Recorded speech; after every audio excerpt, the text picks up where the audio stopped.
Polaris RZR. Your life demands a tire that provides durability, comfort, and performance, and that's what General Tire delivers for you. From the all-season grip of the Grabber UHP to the comfort and on-road manners of the Grabber HTS to the durability and off-road traction of the Grabber AT2, General has a tire that will help get you where you need to go. So let us take you on your next big adventure. Tweet us at General Tire, hashtag anywhere is possible, because with General Tire, anywhere is possible.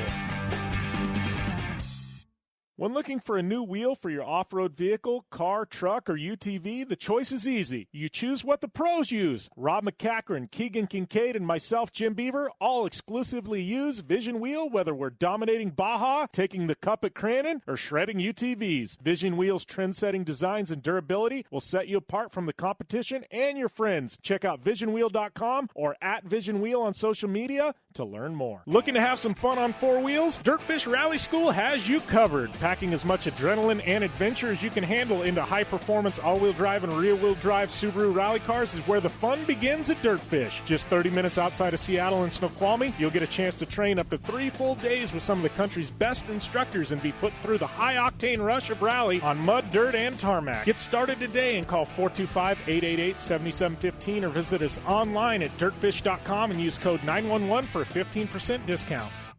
Life is all about sound, the sound of sports, the sound at the racetrack, and the sound of your vehicle. Don't drive around listening to this. Drive around listening to the sound of performance. Gibson Performance. Gibson Performance Exhaust is the company who can turn this into this. Remember that life is all about sound, and Gibson Exhaust is the sound of performance. Check out your next catback exhaust system, headers, muffler, or UTV exhaust at GibsonPerformance.com and get more power and more sound. Like what you hear?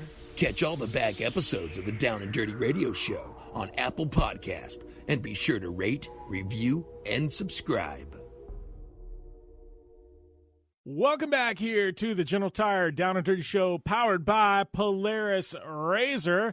Got Kyle Busch standing by. Kyle, I got a question for you.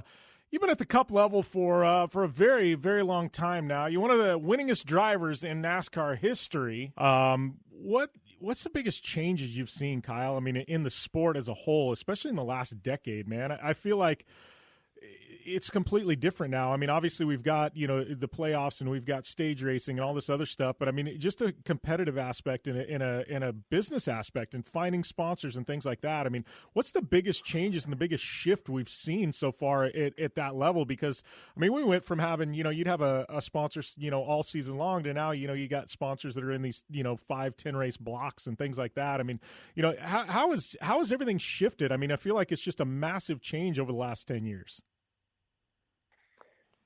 Yeah, the part of it is just that the expense of the sport is way higher now than what it used to be years ago, and not many of these corporations are willing to spend much of their advertising budget on race cars and racing, and so that's why you kind of see the smaller blocks of sponsorship dollars that you don't see full season sponsors. But fortunately for me, I got the best sponsors in sports, most namely the M&Ms. I mean, they're my primary guys, even though you see different colors and you see Snickers or Skittles or M&Ms or, another brand of M&Ms on my car. It's all the same brand. It's all the same company. So, I have 30 races, 32, including the non-points races that M&M sponsors. And then I have Interstate Batteries, which has always just kind of been the cornerstone of Joe Gibbs Racing, who also still sponsors the 18 car. So Interstate's been there for 27 years now and on the 18 car, and Mars has been there since I've been there in 2008. And, it's really cool to have our group the way that we do. But, some of the big changes that we've seen in the sport is just inflation, obviously. People, whether it's the drivers or whether it's the crew members, the crew chiefs, everybody's making more money now than what they used to. I heard numbers of back in the mid 90s where teams were running off of $3, $4, $5 million. And that's because the drivers weren't making a ton of money. Crew chiefs weren't making a ton of money. Crew guys weren't making a ton of money. The parts to buy the cars weren't as expensive, so the cars were cheaper and all that sort of stuff. And nowadays, budgets to run a race team are somewhere between $25 and $30 million. So it's crazy the way that everything's inflated so big. And that's namely why you're seeing sponsors that aren't doing whole seasons. Yeah. Well, all that being said, I mean, obviously you've been really, active in the business aspect. You've got your own team now, and you started out, Rowdy Energy. I mean, it's part of that, I got a feeling, at some point, you've got things like Rowdy Energy when it becomes, financially, successful, then you can kind of self-fund certain things to a point, right? Yes and no. I mean, to me, the Rowdy Energy thing is, I've got Rowdy Energy drink. Some people have said, "What's Rowdy Energy?" And I'm like, come on, it's not that hard. Anyways, I started that just because I feel like I wouldn't call myself an energy drink connoisseur by trade, but I drink an energy drink a day, and I'm kind of getting into my Tom Brady years, and I felt as though I wanted to start drinking something that was a little bit better for you, a little bit more natural. And so we have all natural ingredients and natural sugars and things like that. One of them is actually a sugar-free drink, and so it's sweetened with fruit sweetener, just fruit sugars and stuff like that. So it's all natural. But anyways, the concept behind that is people are like, well, you're making tons of money, you're a sports guy, blah, blah, blah. You don't need any more money. Yeah, sure. You're right. I don't. I'm not doing this for making money. I'm doing this for something that I enjoy drinking and that other consumers would enjoy drinking. That's a healthier choice that's out there for them to be able to choose to buy to, sustain their energy needs while also doing something healthier for their body. So, that's where this has all kind of come from and what it stems off of. And, the long-term play, whether or not I do sponsorships down the road or whatever, that's to be seen. But, right now I'm spending, millions of dollars of my own money to put this out there to get it going. It's definitely not a money maker, and everybody's already asking me to do sponsorships. I'm like, people, you don't understand. This is my own money right now. Yeah. Like, it would basically be like me taking my wallet out and just giving you money to sponsor and putting this name on there. Like, that would be brand recognition, not sponsorship. But maybe one day we'll get to that point. It's certainly an interesting model on how this whole drink business works. It's very challenging. All the big dogs seem to have a David versus Goliath mentality where they kind of hold out spots and buy up shelf space and things like that to keep the little guys out. So we got to work really hard where we're at right now, and hopefully we can do so, get into some stores later on this year, and especially the start of next year. People can find this stuff a lot easier. Yeah. Well, only a couple questions left here, but do have to ask you a little bit about eNASCAR. I know I'm a franchised owner, and that's kind of how we got connected through iRacing, but you've kind of stepped in there with JGR and their program. How important do you think eNASCAR is and sim racing is to the sport of NASCAR? I mean, we've got these kids that are super talented now in their teenage years, some of them competing for, hundreds of thousands of dollars, you know what I mean? And it makes kind of NASCAR racing, accessible to anybody. I mean, what's your take on this whole sim racing and eNASCAR thing, Kyle? I think it's quite interesting, with last year it kind of starting, and this year it's really kind of taken off. There's a lot more viewer around it. There's a lot more hype around it. I know many of the other drivers as well have been getting involved and starting their own teams and stuff like that. So I think that there's like anything in racing, you can spend more money in order to go faster, and I think there's a way that you can really screw this up for the little guys, if you will, with the setups and how to make the cars go faster and what sim life really is versus real life and the racing aspect and all that. But past the complicatedness of it, it's definitely pretty cool. Seeing William Byron, who started in the sim world and just driving on simulators and then getting into real cars and driving them and being good at it.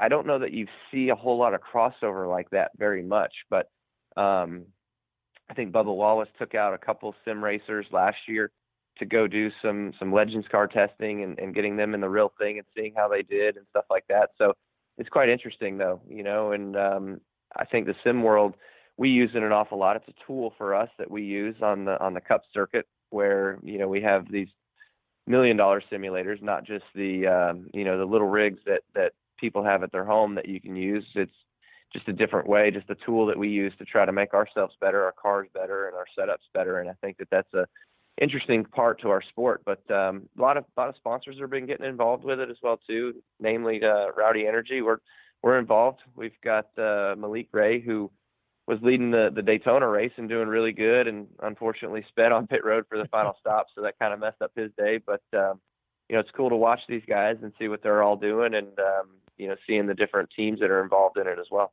Yeah. So one final question before we let you go. Obviously, you won the Cup Championship last year, but you also won the WWE 24/7 Championship. Now, I'm a big wrestling fan, man. We got to ask you, how was that as far as career highlights go? And how did that all get put together with the WWE?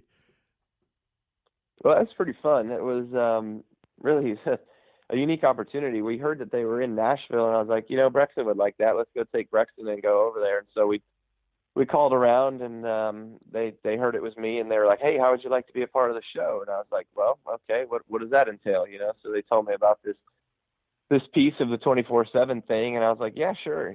So we kind of did some talking with him about what we'd like to do and how it all turned out. And so it's kind of funny how the whole situation goes down with R-Truth, and he's running around with this 24/7 title. And, if you're able to catch him in the right spot and you got a referee in the vicinity and you can take him down and pin him, then, you can get the 24/7 title. So myself and Michael Waltrip, we got teamed up together, and we were able to get in the right position at the right time and take R-Truth down. And I was a 24/7 champion for about an hour. And then I guess while celebrating and doing some of the photo shoot and stuff like that backstage, and doing some media stuff around it, he came back up behind me and was able to take me back down and take the title back. So that was kind of short-lived, but it was really fun in the meantime of being able to just get out there and see the show. Brexton enjoyed it, being able to watch the wrestling that was happening, and then to have me be a part of it was cool. Yeah, no, it was, as a guy that watches WWE pretty regularly, and I watch it with my daughter, actually, and all of a sudden you pop up on there, and everybody, and there's celebrities all the time that are in there, and then all of a sudden you win, and it was like, oh, wow, that just happened. I think it caught a lot of people by surprise. I guess those crossover opportunities got to be huge for not only you, but NASCAR, right?